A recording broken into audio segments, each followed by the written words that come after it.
Melanie Padgett Powers is the owner of Mel Edits and lives in the Washington, D.C. area, just like yours truly. She is a freelance writer and editor primarily for healthcare membership associations. She began her freelance business in October 2013.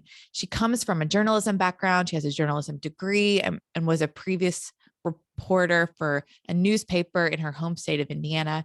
She's also the creator and host of two podcasts, the Deliberate Freelancer, which focuses on the business side of freelancing and has over 130 episodes, and her newest podcast, Association Station. That's so fun to say. It's where she interviews membership association leaders about content and media. So, Mel, welcome to Hustle and Grace. Thank you, Hillary. It's great to be here. I'm so excited you're here. I've gotten to be on your podcast. I think we talked about personal brand, which was so fun.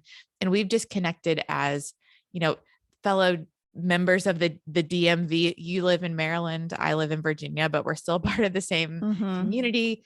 And we're both writers. And we originally met through ASJA, right?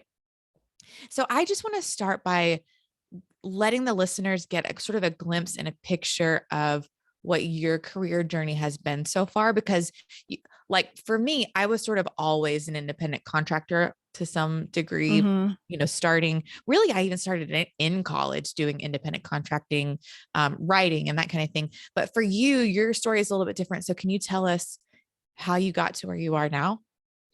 Sure. So I never thought I would own my own business. I never wanted to be an entrepreneur. I really thought, you get a good job and you stick with those jobs for the rest of your life. And so I started out as a newspaper reporter, and I left newspapers when I moved I am from Indiana, and I was a reporter there in small community newspapers. And I left in my late 20s to move to DC.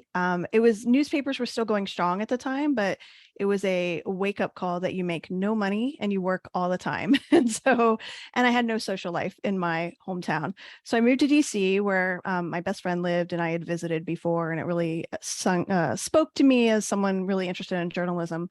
And I fell into a job as the assistant editor of the monthly newspaper at the American Public Health Association. I did not know what associations were. That is a common tale among us in associations. And I didn't even really know what public health was. I was like, oh, healthcare. I had no idea. I somehow faked it, I guess, in the interview. I was lucky that my editor was a former journalist, and she really wanted a reporter because she said, I can't teach journalism, but I can teach public health. And so I realized I loved associations from the minute I started there. I really liked working on a specific mission that I believed in, but still getting to use all of my journalism experience and skills and ethics. And I really liked healthcare and public health. And so I spent about 13 years working at various associations, almost all in healthcare. And then working my way up as well. I also worked at an agency for 2 years, but I was a managing editor of 2 healthcare magazines there. And I, went from assistant editor to editor and newsletters to magazines. And really, that shouldn't have been a surprise to me, because when I was at the newspaper, my favorite thing to do was to put the entire publication together, just to envision it, do the writing, do the editing for others, take photos, design it. So I love putting publications together. That's my favorite thing. And so I have been very honest that my last association position changed a lot. I got a new boss. The CEO was fairly new. I didn't like the direction they were going. I felt like I was in a very toxic environment, and they wanted me to switch to be more of a marketing person, which is not what I am at all. I'm a former newspaper reporter, and that's not what I wanted. And so I was so desperate to leave that I didn't even really have time to think things through. I was interviewing for jobs.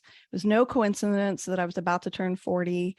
And I was just like, I don't feel interested in any of these jobs. I don't want to start over, because you realize that you don't know what a job is really like until you get in there and you learn about the culture and your boss. And so I just kept thinking, I could just do this on my own. I'll just do this on my own. I know a lot of people. But it was more, like I said, it wasn't really thought out, and I didn't even panic. I was just so desperate to get out of that situation. And so I quit. And that was in October of 2013. And I was very lucky that a previous boss reached out. I can talk about this in a second, but reached out and said, "Oh, we have a conference coming up. Can you cover our conference?" I did it as an employee, come do it now as a contractor. And so I had a gig right away. There was a digital conference coming up that I went to where I made some connections. I got a social media client right away back when I did social media management. And one of the ways that happened was I basically emailed everyone I knew and said, "I'm leaving. I'm going freelance. I'm an editor and writer. Here are some things I can do for you." And I was lucky enough that I had been in the association industry long enough that I made a lot of contacts and a lot of people reached out and I got a lot of work right away. So that was helpful and reassuring. Yeah. So, okay, teachable moments. You're in a situation, and I have to say, I have been in situations too where I inherited a boss that I didn't like. I went to join a team to work for Mhm. someone. That person leaves. I get a new boss, and I'm like, this is a different situation. Like, Right. this It's is not what I awful. signed up for. So things happened. You were like, anything but this. And so you got proactive and you're like, hey, I have these years of experience. I have this expertise and I have this network. I'm not going to be shy about letting people know I'm available and here's what I can do for you. And so you hustled. I know you don't like the word hustle and I get it. I've been saying hustle is the new moist. Like, don't say it. But you got out there and you let people know that you were available. And I think that is huge. Is that what you advise to other people as they're sort of launching into freelance life? Yeah, and I will say I got that advice from a friend and fellow writer who I hired to be sort of a job coach to teach me how to pitch magazines because I thought that's what I was going to do. I never pitch magazines. So our job coaching ended up being more of a lifting up my confidence. And it wasn't that I wasn't confident. It was just like you have to get out there and you have to tell everyone. And I was really receptive to that. I didn't know that's what I should do necessarily, but once she said that, that made so much sense. And so, yeah, that's my huge advice when you're starting out. You really have to be confident or fake it till you make it and tell everyone what you're doing. And whatever your skill set is, you should be proud of that and say, I am a writer and these are the things, and be specific of what type of writing you do, what type of editing or graphic design or marketing, whatever it is, and give examples or, be specific about how you can help people. Because if you just email people and say, "Hey, I'm starting my freelance business. I'm a writer and editor," you're making them do all the work at guessing at what you actually do. So you need to say, "I can cover conferences for you. I write magazine stories. I ghostwrite blog posts after I interview subject matter experts," whatever it is. Tell them so you get that idea in their head. And Yeah. I So they always, don't have to use their imagination. You can right, just tell them, right. this is what I can do for you. Yeah.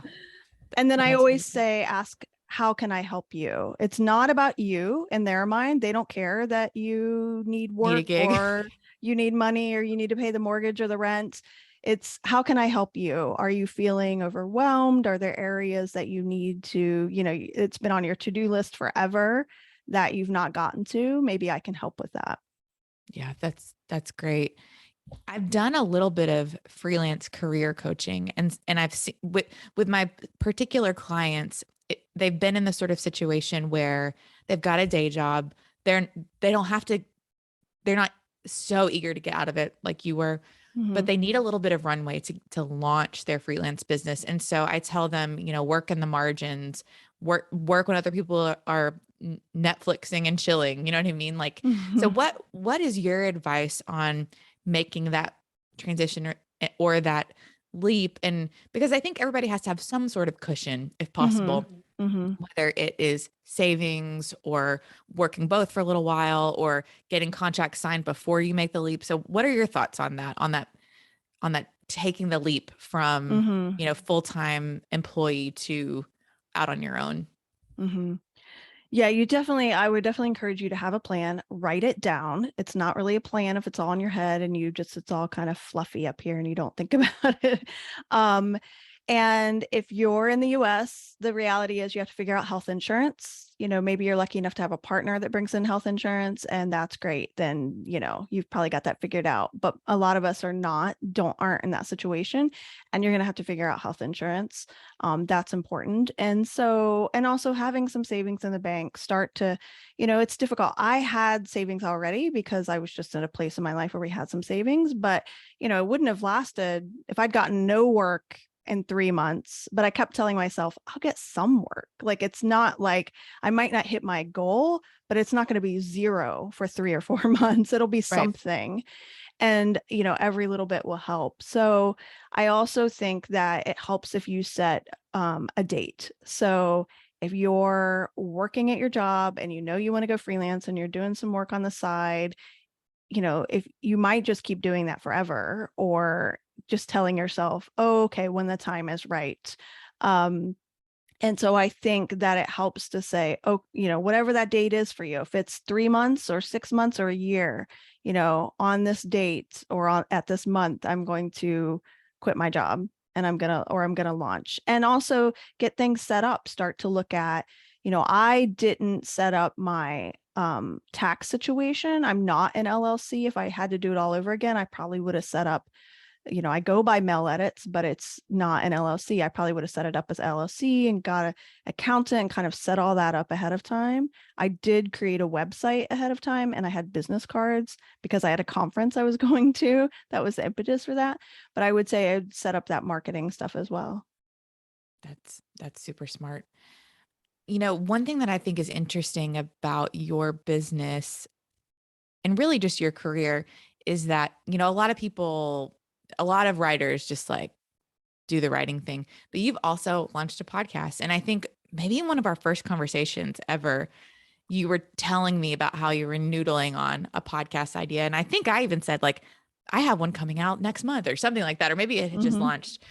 But I'm just curious to know how podcasting fits into your overall business and business goals, and how you use it as a strategic piece of your business.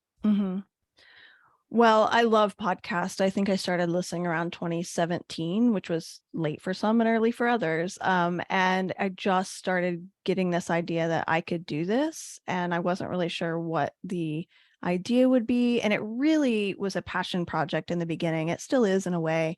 And I talked about it to you and others. I probably talked about it for 1.5 years before I actually launched the thing, because I was a little intimidated by the tech. I eventually hired someone to help me launch it and get the, approvals from Apple and set up the website and all of that. And I'm a content person. So the idea for Deliberate Freelancer, the name came to me, the content came to me. Like, I knew what I wanted to talk about. I didn't really need help with that. Again, former reporter. I'm comfortable interviewing people. Excuse me.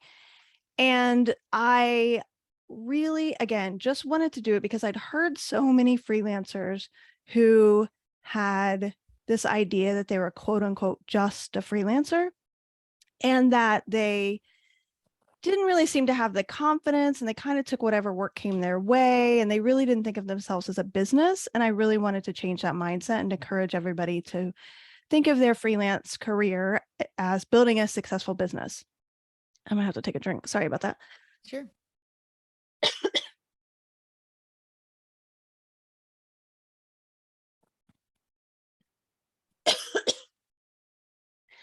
And so when I launched Deliberate Freelancer, it was really to help people do that, create a successful business, to inspire them, but also to give concrete advice and tactics.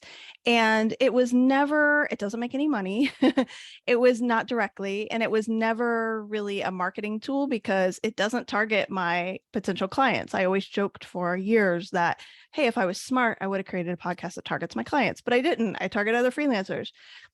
But it's been such a beautiful, valuable, lovely community. And I've gotten to know so many people when I invite them to come on the show as guests, and listeners have reached out. So it has grown my network, and I've made a lot of connections and friendships, frankly, that I would never have otherwise. And so there is work that comes that way, in a roundabout way, as I grow my network and build these relationships. but then, so Deliberate Freelancer is now 3.5 years old. And then about a year or so ago, I started thinking, I really want to start a second podcast. And I was like, what am I doing? This is bananas. Who has time for this? And so I really wanted to focus on membership association content because I saw a space there that there was a podcast in that area for a while that an agency was doing. It kind of got pod fade, as a lot of podcasts do, and it just ended. I think the person doing it left and then it just disappeared. And so there really was this space for a podcast that I wanted to create. So I learned from Deliberate Freelancer and thought of some ways that could make it easier on myself. It's an association station is all interviews. I do it in seasons. The show notes are not as detailed. I do a lot of bullet points. So I launched it at the beginning of the summer 2022, and I have 9 episodes in the first season. They wrapped in August. It is weekly, but again, seasons, totally doable. And it really is a lead gen. It's about showing myself as a thought leader. I hate that phrase, but that's what it is. A thought leader, someone in the know, in the membership association content community. You can tell from the way I interview people and the conversations we have. It really is a conversation in every episode, from the different topics that I cover, that I'm really excited and passionate about association, publications, and media. And so it's been a lot of fun. Again, I also got ahead of myself and did interviews. Like, I didn't do an interview and say, okay, I have to run this next week. I got a little ahead of myself and batched them, which is what you're supposed to do, which doesn't always happen, as you probably know. Always the goal, not always the reality.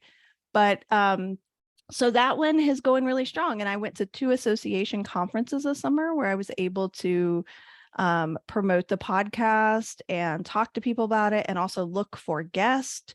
Diversity is really important to me, and I want to diversify the different guests that I have on. And so I was keeping that in mind at the conferences I went to, and when I was listening to people give presentations on how well they presented or not. So that one, it's smaller, it's more, I haven't done a lot of marketing for it except going to those 2 conferences, which was important, but I think it's going to be a smaller reach, and it'll take maybe longer to build since it's such a niche audience. But I hope to do a season 2 later this year or early 2023 and just kind of see how that goes. That's awesome. I think that's so creative. And really, with the Deliberate Freelancer, I think it's important, especially if you work from home or work independently, to build that community. It can be isolating, especially as a writer. So much of your work is just you and your computer, Mm-hmm. So I think that's really wonderful. Another thing I wanted to chat about is, you've talked pretty openly about being a 6-figure freelancer, which I have appreciated. It's been an encouragement to me. I'm curious to know what you think it takes to get there. There's statistics out that say, like, the vast majority of business owners and freelancers are making under, 75,000 a year. So you've obviously cracked that, and you're not killing yourself doing it. A lot of freelancers are like, I make 20,000 a month, but I also work nonstop. I don't take days off. So you have somehow cracked the code on making a decent living and doing it in a super reasonable amount of time. So can you talk a little bit about how you got there and sort of your advice for people who would say, hey, that's the goal, that's where I want to be? Yeah. And first, I'll start off by saying that because the phrase and the idea of being a 6-figure freelancer has gotten a little bit of backlash from people, I think, that feel like, I don't need that much money, I'm never going to hit that. And they see these kind of influencers, like you said, working 55 hours a week and putting their whole self out there all the time. And I just want to say that I make 6 figures because I need to make 6 figures. My husband is a part-time school teacher. We live in the DC area. I am the primary breadwinner by far. the comfortable life that I want. I own a house, or the bank owns my house, but I live in a house. And that's the lifestyle I want. We are by no means rich because we live in the DC area.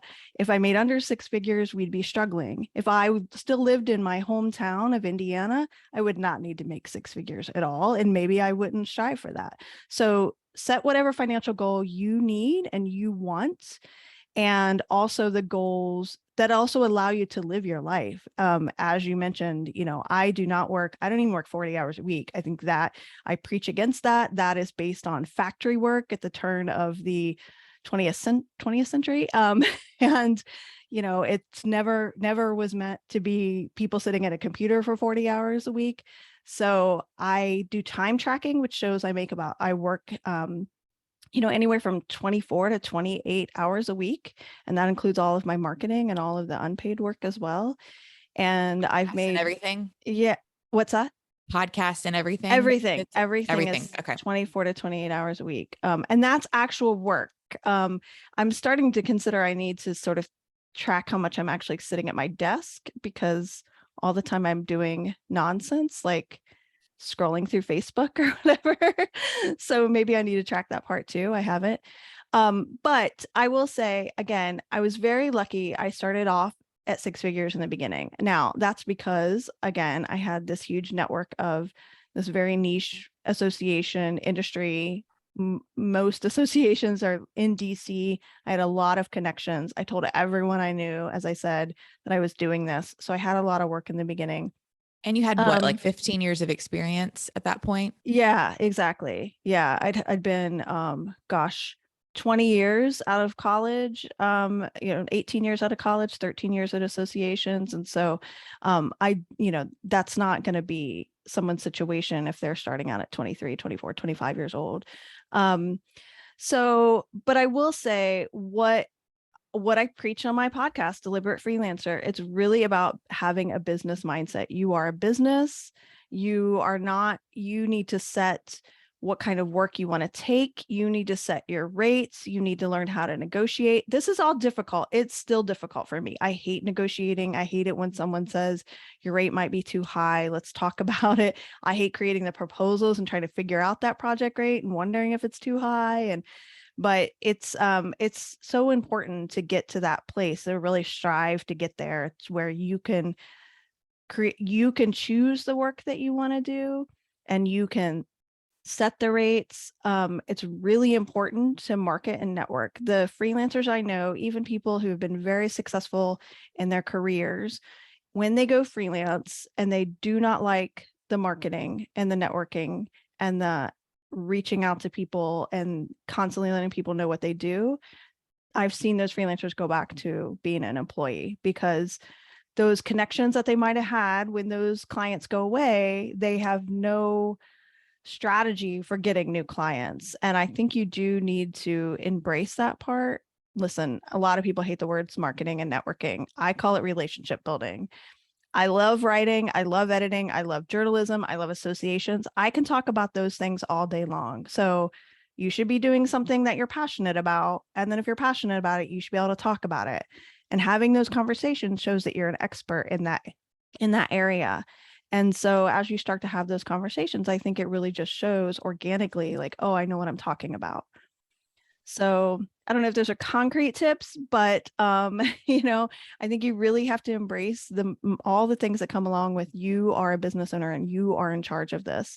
And again, I said this before, but kind of fake it till you make it. If you have imposter syndrome, or you're like, I don't know if I know what I'm talking about, you've got to hide that away and figure out how to, show that you are a business owner. Yes. Have the confidence of a business owner. I think that's great advice.